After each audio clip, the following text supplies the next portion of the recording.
नमस्कार भक्तों, स्वागत है आप सभी का अपने यूट्यूब चैनल पांडेश्वर पांडे पर।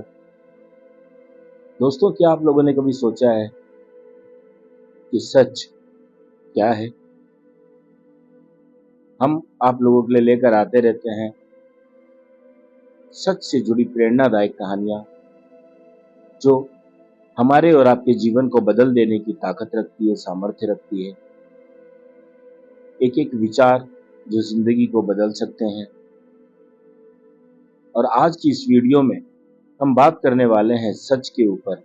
दोस्तों, सच क्या है जिसे श्री कृष्ण भगवान ने अपने जीवन में जिया, वो सत्य है? या जिसे श्री राम ने मर्यादा अवतार लेकर पुरुषोत्तम जीवन में जिया, वो सत्य है? या फिर भगवान शिव शंकर कैलाश पर्वत पर बैठकर जिस शक्ति का ध्यान करते हैं, जिस परम सत्ता के साथ संलग्न रहते हैं और कहते हैं कि सत्यम शिवम सुंदरम, वो सत्य है? या फिर जिसे दुनिया बोलती है कि सच कड़वा होता है? आज हम बात करने जा रहे हैं सच के एक ऐसे अवतार की जिसके बारे में ओशो जी कहते हैं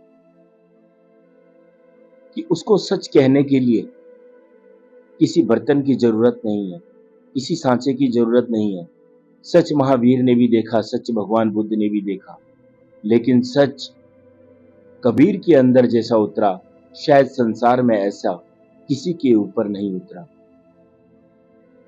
सच सबने देखा, लेकिन सब तर्क वाली बातें करते हैं, पर कबीरदास जी तलवार उठाते हैं और केवल सीधा दो टुकड़े कर देते हैं।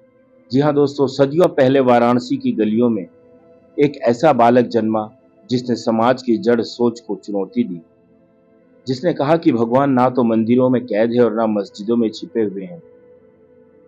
भगवान का यह रूप जो सच को दर्शाता था, यह बालक बड़ा होकर संत कबीर बना। कबीर जिनकी वाणी ने अमीर गरीब हिंदू मुसलमान सबको बराबरी का रास्ता दिखाया।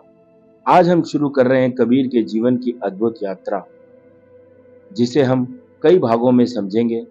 हर भाग में आपको एक नया दृष्टिकोण, एक नया दोहा, जीवन की गहराई छू लेने वाली सीख मिलेगी। तो आइए चलिए शुरू करते हैं। हम सबसे पहले बात करेंगे जन्म और रहस्य की। कबीर का जन्म रहस्यमय माना जाता है।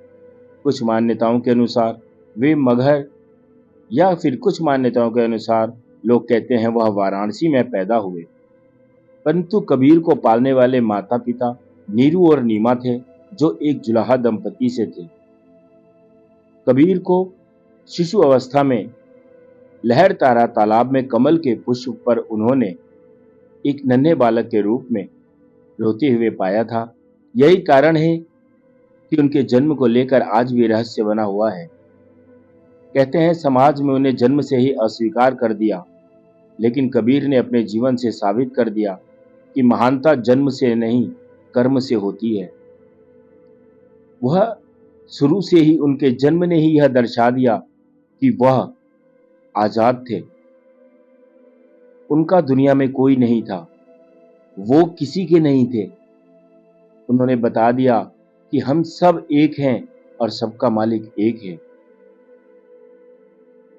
लेकिन क्या आप जानते हैं कि कबीर को राम कैसे मिले? इसके पीछे एक अद्भुत कथा है। चलिए जानते हैं अगले भाग में। बाल्यकाल और साधना की शुरुआत। कहा जाता है कि बालक कबीर को राम नाम संत रामदान के आशीर्वाद से मिला था। कथा है कि एक दिन रामानंद गंगा स्नान करने जा रहे थे। वह रोज सवेरे 4 बजे उठकर पंचघाट गंगा किनारे जाकर स्नान किया करते थे। कबीर छोटे बालक की तरह सीढ़ियों पर लेट गए। रामानंद जी जब वहां पर आए, अभी काफी अंधेरा था। जब वह सीढ़ियां उतर रहे थे तो उनको ठोकर लगी और उनके मुख से निकला राम राम शब्द निकला। वही शब्द कबीर के जीवन का आधार बन गया। कबीर ने बचपन से ही बुनकरी का काम करते हुए साधना को अपनाया। वे कहते थे कि राम नाम की लूट है, लूट सके तो लूट, अंतकाल पछताएगा जब प्राण जाएंगे छूट। लेकिन कबीर सिर्फ नाम जपने तक सीमित नहीं रहे, वे समाज की बुराइयों पर खुलकर प्रहार करने लगे। अब अगले भाग में जानेंगे कि किस तरह कबीर ने सामाजिक पाखंड को चुनौती दी। कबीर बचपन से ही प्रश्न पूछते थे, भगवान कहाँ है? क्या वह मंदिर में है या मस्जिद में? उनकी खोज उन्हें साधु संतों और विचारों के पास ले गई। कबीर ने देखा कि लोग धर्म के नाम पर एक दूसरे से लड़ रहे हैं। उन्होंने निर्भीक होकर कहा कि पोथी पढ़ पढ़ जग मुआ, पंडित भया न कोय, ढाई आखर प्रेम का पढ़े सो पंडित होए। कबीर के इन वचनों ने लोगों की सोच को झकझोर दिया। समाज के ठेकेदार उन्हें नास्तिक कहने लगे, पर जनता उनकी वाणी सुनकर प्रभावित होने लगी।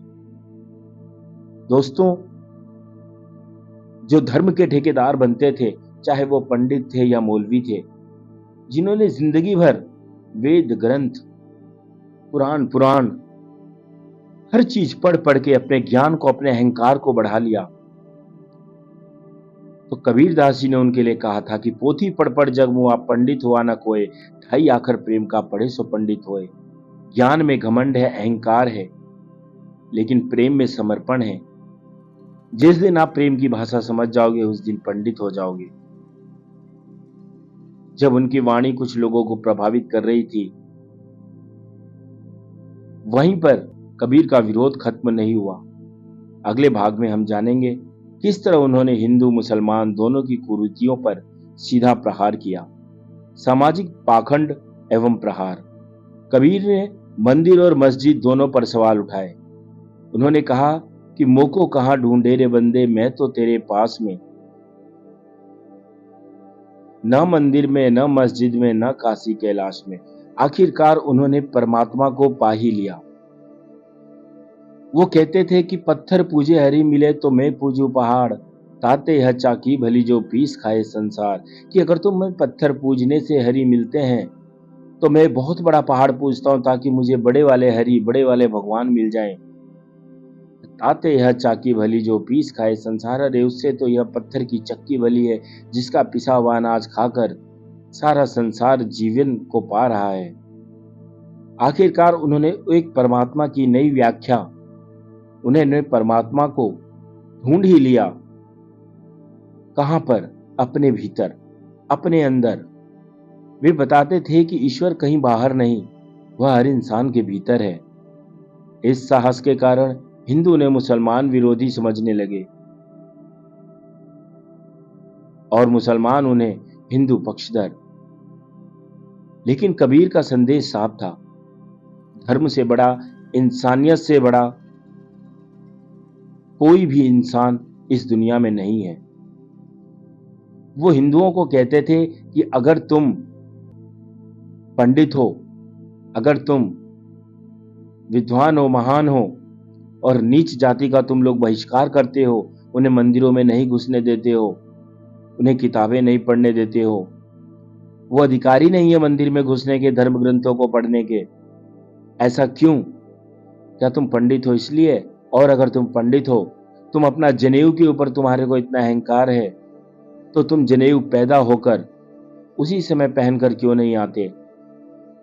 और इसी तरह मुसलमानों को भी कहा कि अगर तुम मौलवी इतने ही ज्यादा बड़े पंडित विद्वान बन रहे हो, इल्म के ज्ञाता बन रहे हो, तो तुम अपनी लंबी दाढ़ी कोख से लेकर क्यों नहीं आते? दोस्तों, क्या आप जानते हैं कि कबीर के दोहे आज भी हमें जीवन की सच्ची राह दिखाते हैं? अगले भाग में हम जानेंगे उनके अमर दोहे और उनके अर्थ। कबीर ने अपने दोहों के जरिए गहरी बातें कही थी कि साईं इतना दीजिए जामे कुटुंब समाए, मैं भी भूखा ना रहूं और साधु न भूखा जाए। कबीर ने सादगी, संतोष और करुणा पर जोर दिया। उनकी वाणी कठिन नहीं बल्कि सरल और जीवन के अनुभव से जुड़ी हुई थी। आज भी जब हम उनके दोहे सुनते हैं तो लगता है कि जैसे हमारे लिए ही कह गए हों। इतना संतोष, इतना सुख। कबीर जी कहते हैं कि साईं इतना दीजिए जामे कुटुंब समाए। अगर आपके पास लोभ रहेगा ही नहीं, लालच रहेगा ही नहीं, तो आपसे पाप कर्म होंगे ही नहीं, आप दुनिया में किसी को ठगोगे ही नहीं। बस उस साईं से इतना ही मांगेगी कि इतना दे दीजिए कि मैं भी भूखा न रहूं, और मेरे द्वार पर अगर यदि कोई मेहमान आ जाता है, कोई संत आ जाता है, तो वो भी भूखा न जाए। कितनी गहरी बात करते हैं कबीरदास जी। लेकिन क्या कबीर की इस साफ कोई ने उन्हें सुरक्षित रखा? बिल्कुल नहीं।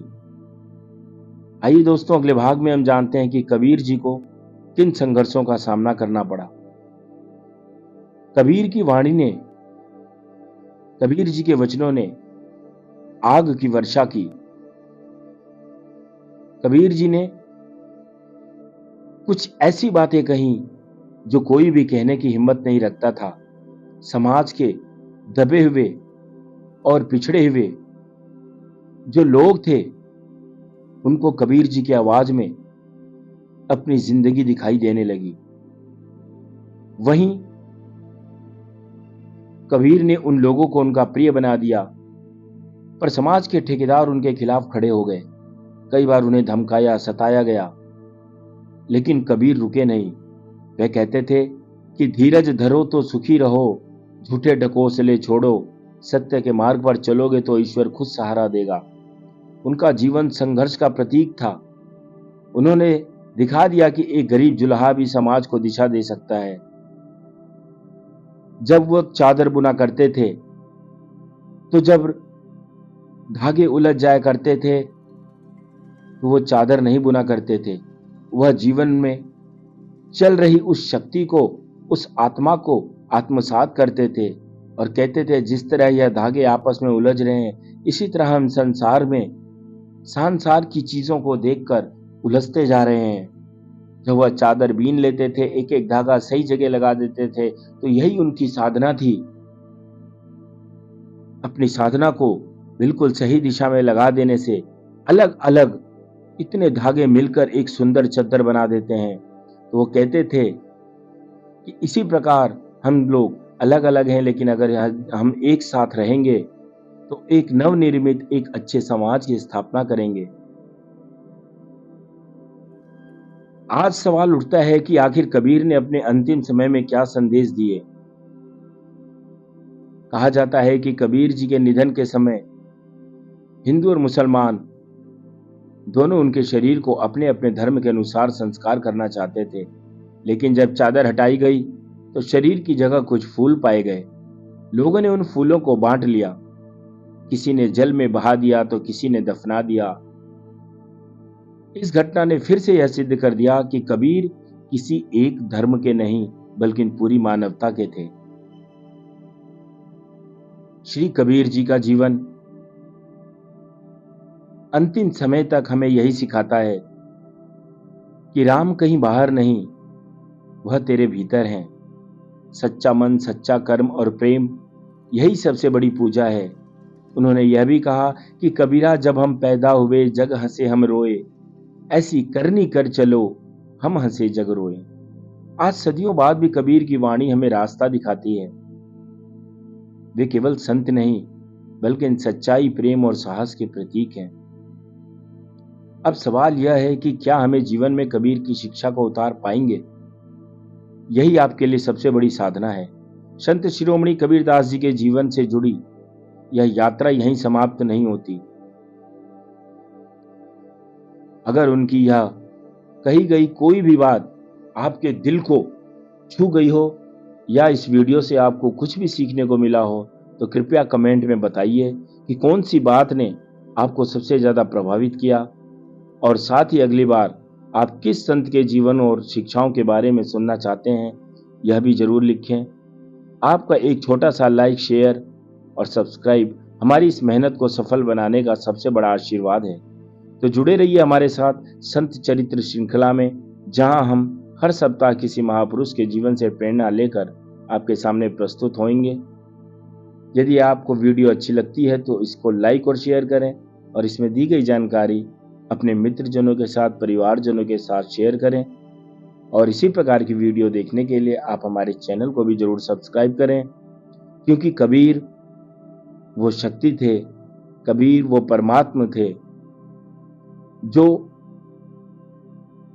आज से 700 साल पहले जंगल नुमा हो चुका झाड़ी में, जहां पर हिंदू मुसलमान के नाम की तलवारें भजा करती थी, एक इंसान जानवर की तरह जिंदगी जीने लग गया था। ऐसी जंगलनुमा हो चुका समाज में एक शांति का, एक ज्ञान का, एक परम दिव्य अलौकिक फूल खिला। उस फूल का नाम था कबीर। कबीर कभी भी छोटी बात करते ही नहीं, कबीर कभी भी घुमा फिराकर कुछ बोलते ही नहीं। कबीर जी जीवन भर सच में रहे और लोगों को सच का ही रास्ता दिखाते रहे। कहते हैं कि जब कबीर अपना जीवन छोड़कर इस संसार से विदा होने वाले थे तो उन्होंने मगहर जाने का अपना मन बनाया। लोगों ने कहा कि कबीर, जिंदगी भर तुम काशी में रहे और तुम्हें पता है कि काशी में यदि शरीर छूटेगा तो तुम्हें स्वर्ग मिलेगा, लेकिन अगर तुम मगहर चले गए तो हमने सुना है कि मगहर में प्राण छोड़ने वाला इंसान नरक में जाता है, वो अगली योनि में गधा बनता है। तो कबीरदास जी साहब कहते थे कि मैंने जीवन भर राम का नाम जपा, जीवन भर उस राम के नाम की भक्ति करी है।